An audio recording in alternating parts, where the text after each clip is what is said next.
Hi, everyone. This is Ms. Luce, the K-8 Instructional Technology Specialist, here with another tech tutorial video. This video is on navigating Google Classroom from the student perspective. So, you'll notice that I am a student currently in Mrs. Adeletta's class, and I am on the stream. So, what's on the stream exactly? The stream is a place for communication. The stream might have links to a Google Meet. It might have posted questions that I need to respond to. It may give me reminders of upcoming school events, things like Spirit Days or fundraisers. Or it may give me a reminder to complete an assignment that's coming due. Also on this page are my upcoming list. My upcoming list is a list of all the assignments that are coming due in the next little while. On the stream, you may also find up here in the header, though it's not visible right now, if my teacher was using the Google Meet link inside of Google Classroom, the link might be up here in the header. So you'll have to give a look. Sometimes teachers put it in the stream down below here as an announcement. Sometimes it'll appear here in the header. The next thing that I need to be really concerned about is where do I go to get to the schoolwork, to get to those assignments, the quizzes, the things that my teacher has pushed out to me. I'm going to go to that classwork tab. And you'll notice I actually have one assignment that's already popped up here that I was looking at previously.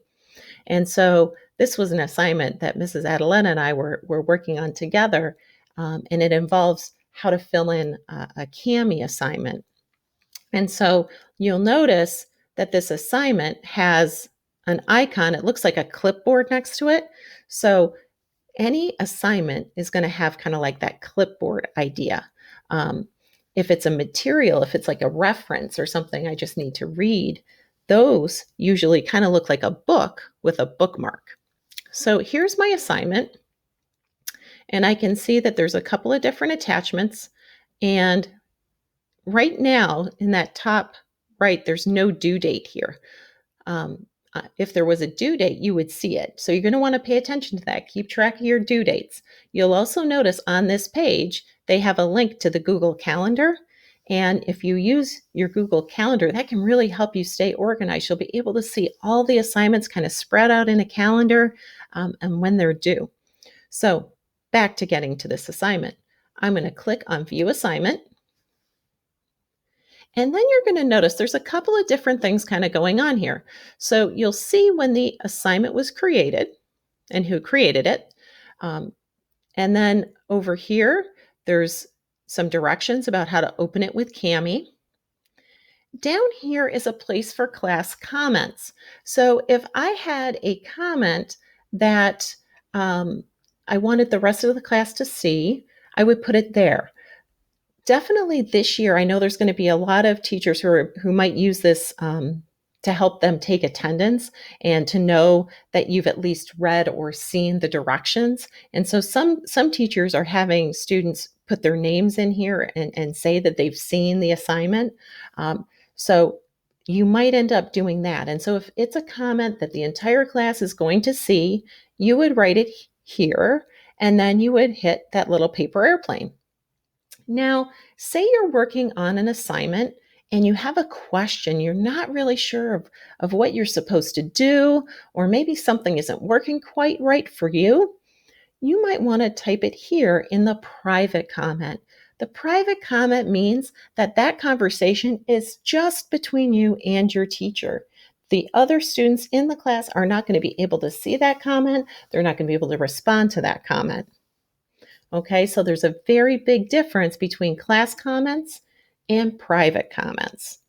Okay, so now when it comes time to show your work, to complete the work, you have it over here on the right under the Your Work. If there's a template or a worksheet that your teacher wants you to fill in, it will be there for you with your name on it. So you can see there's my name, Christina Luce, and I can kind of see a little bit of a picture of what it is. And if I hover over it, it tells me what it is. So that's a math worksheet that I actually have to complete using Kami. So I'll use the tools in Kami. You'll know that Kami has the ability to draw using your finger on your trackpad, or you'll have the ability to type using text boxes, and there's all kinds of other features in there that can be really, really helpful. There's video comments and audio comments. So that's another training for another day, but Kami is a really great tool for getting your work done.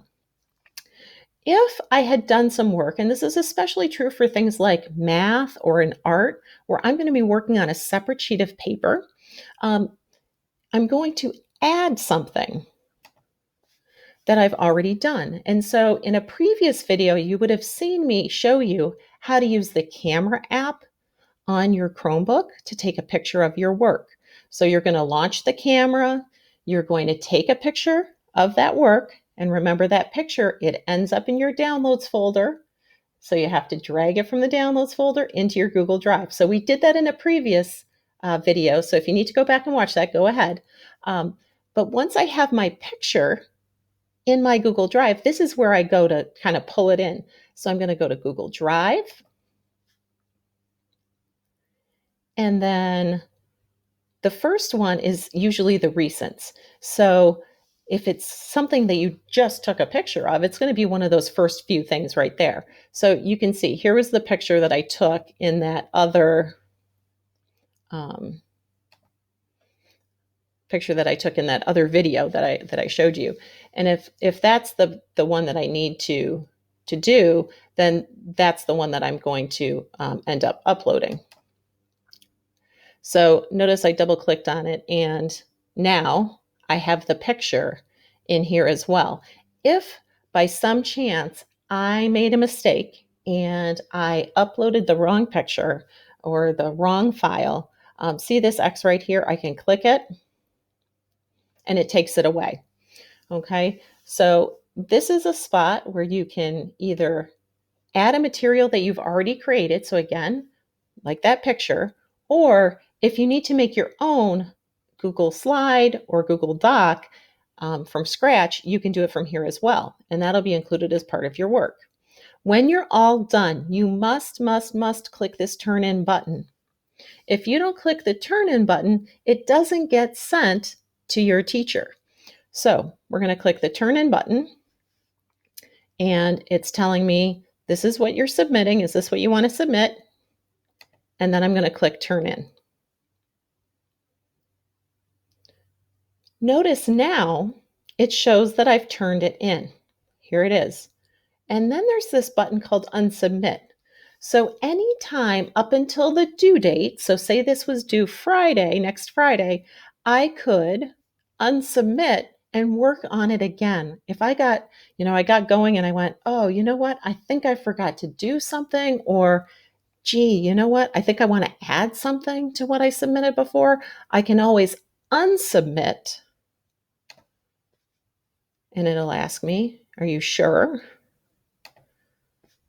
I'm going to unsubmit it, and now notice the Turn In button comes back so that I can go ahead and make any changes that I need and turn that work in.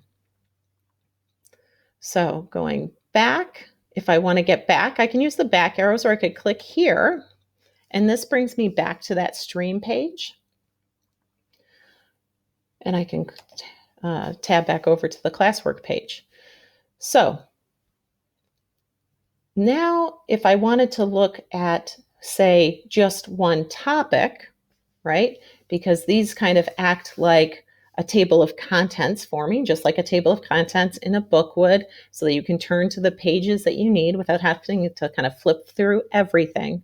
Right now, all topics are showing, but maybe I just want to see those math assignments. So I'm going to go down to math, and I'm going to click math.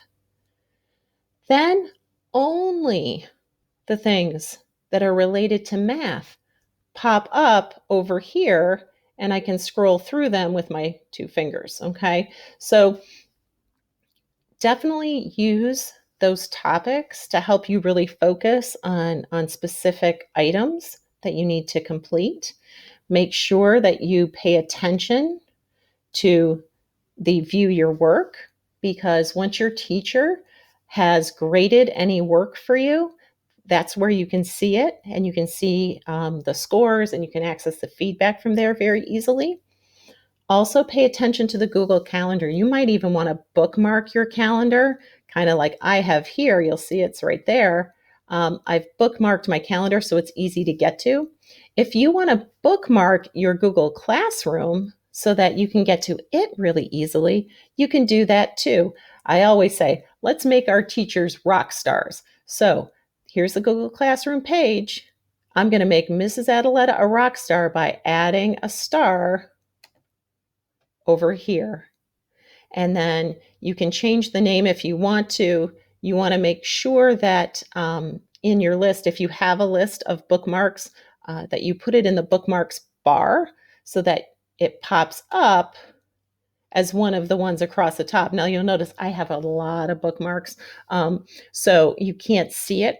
And if that happens to you, if you end up with a bunch of bookmarks that you can't see those little arrows? I can scroll down. See, I got a lot of bookmarks. And let me get to Mrs. Adaletta. She's going to be at the bottom of the list. See right here, Mrs. Adaletta is now at the bottom of the list. But if this is something I want to see a lot of, I'm going to drag her up into the beginning of my bookmark bar. All right, I hope you found this tutorial to be helpful. If you have any questions, remember, if you go to Ms. Luce's website and you go to that resources page, you'll find the tech tips and tricks for students and families. Have a great day.